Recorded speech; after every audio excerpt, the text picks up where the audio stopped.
Hello students, आज के इस लेक्चर में हम लोग 3 फेज़ इंडक्शन मोटर पढ़ेंगे।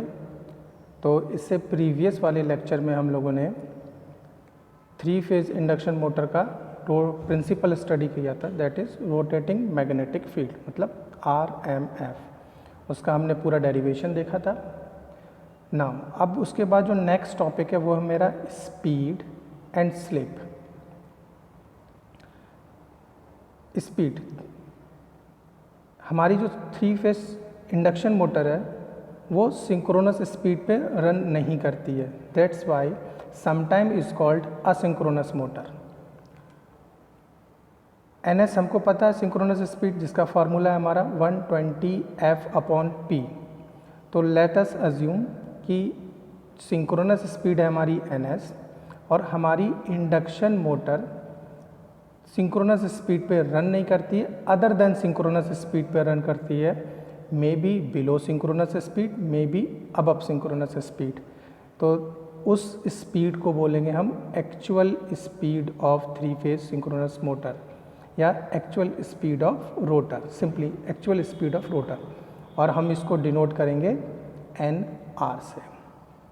तो आप देख लीजिए कि स्लाइड में लिखा है, under this condition there would be no cutting flux by the rotor conductors and there would be no generated voltage और current, that's by no torque. So rotor speed is slightly less than synchronous speed, so sometime is called asynchronous motor. तो जब हमने NR देख लिया, NS देख लिया, NS का formula पता है हमको 120F/P, where F is the supply frequency. अब बात करते हैं हम slip, most important part of 3 phase induction motor, slip. Then slip speed, slip speed क्या है, फिर हम परसेंटेज स्लिप कैसे रिप्रेजेंट करते हैं, स्लिप को हम डिनोट किससे करते हैं। तो सिंपली एक सिंपल सी डेफिनेशन स्लिप स्पीड की लिखी हुई है, the difference between the synchronous speed and the actual rotor speed is called slip speed. तो let us assume, let's say NS is equal to synchronous speed in RPM, NR हमारी क्या है, actual speed in RPM, hence slip speed become NS minus NR RPM, revolution per minute. अब slip को कैसे हम express करेंगे, तो slip speed expressed as a fraction of synchronous speed, मतलब कि NS माइनस NR को अगर हम फर्दर NS से डिवाइड कर दें, then it becomes per unit slip या सिंपली फ्रैक्शनल स्लिप, या we can say slip, and it is denoted by small letter s। तो फॉर्मूला बनता है हमारा S is equal to NS minus NR upon NS। PU per unit क्यों लिखते हैं, ये हम पावर सिस्टम में देख लेंगे। पर यूनिट जब हमारे पास न्यूमरेटर और डिनोमिनेटर से दोनों ही यूनिट्स कैंसिल आउट होती है तो हम चीज़ों को पर यूनिट से रिप्रेजेंट करते हैं। हैंस परसेंटेज स्लिप अगर हमको रिप्रेजेंट करनी है तो मल्टीप्लाइड बाई 100, हम अपने फार्मूले को NS माइनस NR को अपॉन NS मल्टीप्लाइड बाई 100। कभी कभी क्या होगा कि आपको जो स्पीड होगी एंगुलर के फॉर्म में, रोटेटिंग एंगुलर स्पीड दे रखी होगी, तो आप स्लिप के लिए फॉर्मूला बना लेंगे omega S minus omega R upon omega S। Omega क्या है हमारा 2 NS। अब आते हैं नेक्स्ट टॉपिक पे। अब इस टॉपिक पे एक्चुअली में ये बहुत ज़्यादा ब्रॉड टॉपिक है, लेकिन एक छोटी सी चीज़ है। हम जब सिंक्रोनस मोटर पढ़ रहे थे या सिंक्रोनस अल्टरनेटर पढ़ रहे थे तो वहाँ स्टेटर और रोटर दोनों पर हम फ्रीक्वेंसी सेम देख रहे थे, रोटर के पैरामीटर्स पे कोई भी चेंज नहीं हो रहा था। बट अगर हम इंडक्शन मोटर पढ़ते हैं तो हमारे ये रोटर के पैरामीटर्स पे चेंज होगा। जैसे एक सिंपल सा छोटा सा मैंने एक डेरिवेशन दिखाया आपको कि हमारी जो रोटर की फ्रीक्वेंसी है, रोटर की फ्रीक्वेंसी डिनोटेड बाय FR, ठीक, रोटर की फ्रीक्वेंसी क्या है हमारी FR। अब हमने कैसे लिखा, frequency in the rotor winding is variable and depends on the difference of synchronous speed and rotor speed, hence the rotor frequency depends on slip. तो हमने लिखा F R is equal to P bracket में N S minus N R upon 120। अब इस equation 2 को numerator और denominator में हमने एफ से डिवाइड किया, एफ क्या हमारी सप्लाई फ्रीक्वेंसी। तो एक रिजल्ट मिला आपको F R is equal to S times of F. Equation 3 पर आप नज़र डालिए, F R is equal to S times of F. तो कहने का मतलब है, अब आपकी मोटर है, अगर मोटर स्टैंड स्टिल है, स्टैंड स्टिल का मतलब होता है स्टेशनरी है, रोटर रोटेट नहीं कर रहा है, मतलब एन आर की वैल्यू 0 है, तो उस केस में स्लिप की वैल्यू हमारी 1 हो गई, मतलब हमारी रोटर की फ्रीक्वेंसी स्टेटर मतलब सप्लाई फ्रीक्वेंसी के इक्विवेलेंट हो गई। और ऐसे ही बहुत से पैरामीटर्स होंगे, जैसे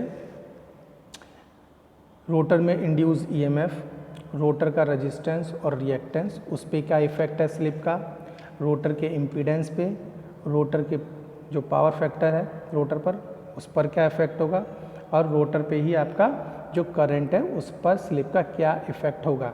तो ये हम 1 बाय 1 स्टडी करेंगे फर्दर जब हम आगे टॉपिक पे बढ़ जाएंगे। अभी सिर्फ हमने यहाँ पर ये स्टडी किया है कि जो हमारे रोटर के पैरामीटर्स हैं वो डिपेंड किस पे करेंगे, हमारी स्लिप पे, और स्लिप हमारा most important part of 3 phase induction motor है। हमको अगर स्लिप अच्छे से समझ में आ गई तो हम उससे रिलेटेड सारी चीज़ें समझ सकते हैं जो रिलेट करेंगी आपकी 3 फेज़ इंडक्शन मोटर से। अब आते हैं हम इसके कंस्ट्रक्शन पे। तो नॉर्मली हमको पता है जब भी हम कोई मशीन पढ़ते हैं तो हमेशा उसमें 2 पार्ट होते हैं।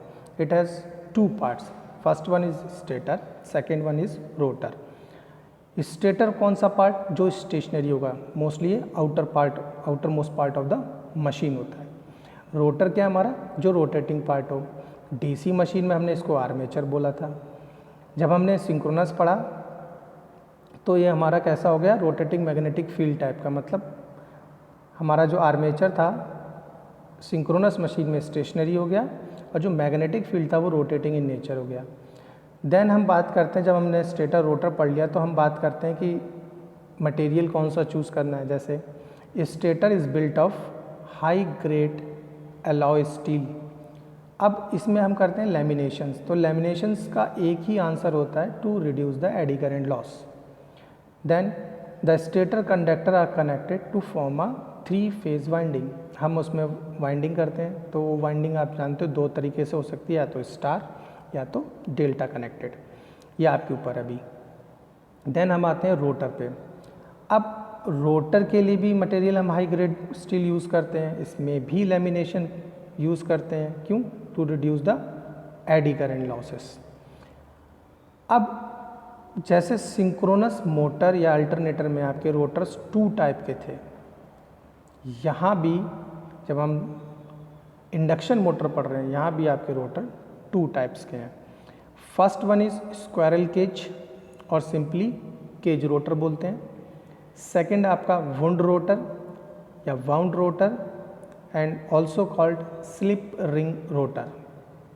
तो 1 बाय 1 दोनों को समझ लेते हैं कि वुंड रोटर और स्लिप रिंग रोटर में क्या डिफरेंस है, या इनकी मटेरियल क्या लेते हैं हम चूज़, कैसे कंस्ट्रक्शन है इनका।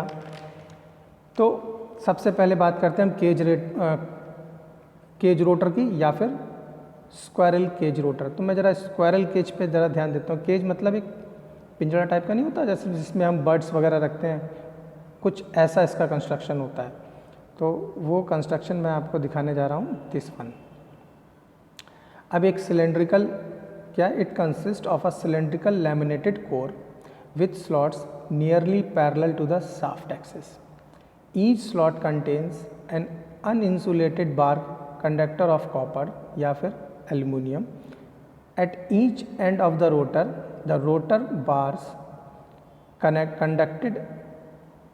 rotor bar conductors are short circuited by heavy end rings of the same material, so it forms a cage of a tire, which was commonly used for keeping squirrels hence its name become squirrel cage rotor. अब जहाँ से originate हुआ वो normally पिंजड़े में गिलहरी वगैरह रखते होंगे, that's why it is called squirrel cage rotor. तो आप डायग्राम में देख रहे हैं दोनों तरफ एक डिस्क शेप की एंडिंग्स लगी हैं। अब इन एंडिंग्स पर हम लोग एल्यूमिनियम या फिर कॉपर की बार को हम प्लेस करते हैं। दोनों ही एंड से रोटर शॉर्ट सर्किट होता है। अब ऐसा क्यों करते हैं? तो हम क्या करते हैं कि जैसे एंडरिंग को देखो तो एक एंडरिंग जो है दूसरे के एंडरिंग का जो होल है डायरेक्ट कनेक्ट ना होकर थोड़ा सा स्क्यू रखते हैं, मतलब तिरछी प्लेस करते हैं, टिल्ट प्लेस करते हैं कुछ एंगल पे। तो ऐसा हम इसलिए करते हैं, उस स्क्विड का जो रीज़न है वो ये है कि मोर यूनिफॉर्म टॉर्क इज़ प्रोड्यूस। ऐसा करने से आपको यूनिफॉर्म टॉर्क मिलता है, मशीन के अंदर जो नॉइज़ है वो रिड्यूस हो जाती है, ये प्रैक्टिकल एस्पेक्ट्स उन्होंने बताया होगा, और locking tendency of the rotor reduce हो जाती है। लॉकिंग टेंडेंसी के बारे में या मैग्नेटिक लॉकिंग के बारे में हम सिंक्रोनस मोटर में पढ़ चुके हैं। जब आपका रोटर स्टेटर से मैग्नेटिकली लॉक्ड हो जाता है तो वो उस टेंडेंसी को हम रिड्यूस कर देते हैं with the help of screwing. Then comparison of cage and wound rotor. अगर मैं कंपैरिजन की बात करूं तो सबसे पहला जो कंपैरिजन पॉइंट जो उठता है वो है आपका कॉस्ट। तो कॉस्ट के केस में आपका कंपैरिजन से पहले एक टॉपिक और था आपका स्लिप रिंग या फिर वुंड रोटर। तो वो सिंपल स्लिप रिंग और ब्रश असेंबली वाली ही चीज़ है जो हम सिंक्रोनस अल्टरनेटर के फर्स्ट या सेकंड लेक्चर में हमने आई थिंक डिस्कस किया होगा, उसमें है। तो वो सेम आपकी एक शाफ्ट होती है, शाफ्ट में आपकी 3 फेज वाइंडिंग प्रेजेंट है, may B star may be delta. अब मान लेते हैं कि वो स्टार कनेक्टेड है, तो 3 वायर जो आएंगे वो कहाँ पर कनेक्ट होंगे? आपके स्लिप रिंग से।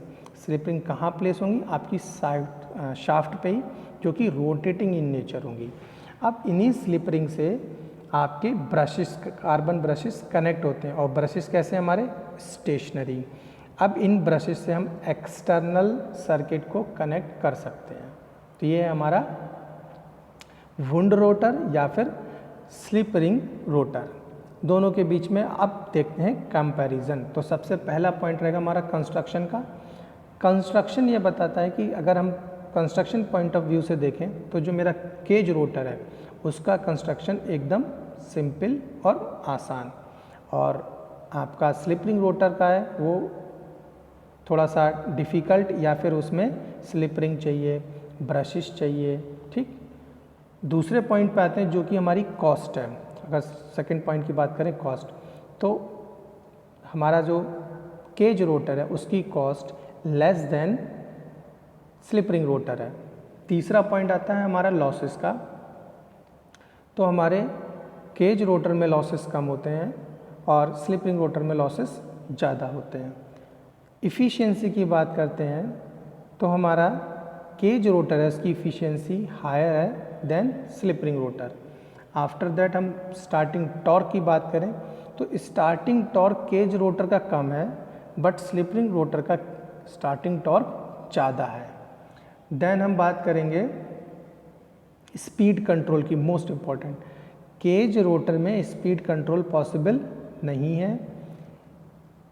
स्लिप रिंग या वुंड रोटर में आपकी स्पीड कंट्रोल पॉसिबल है with the help of external resistance. आप एक्सटर्नल रेजिस्टेंस अगर कनेक्ट करते हैं तो आप उसकी स्पीड को कंट्रोल कर सकते हैं।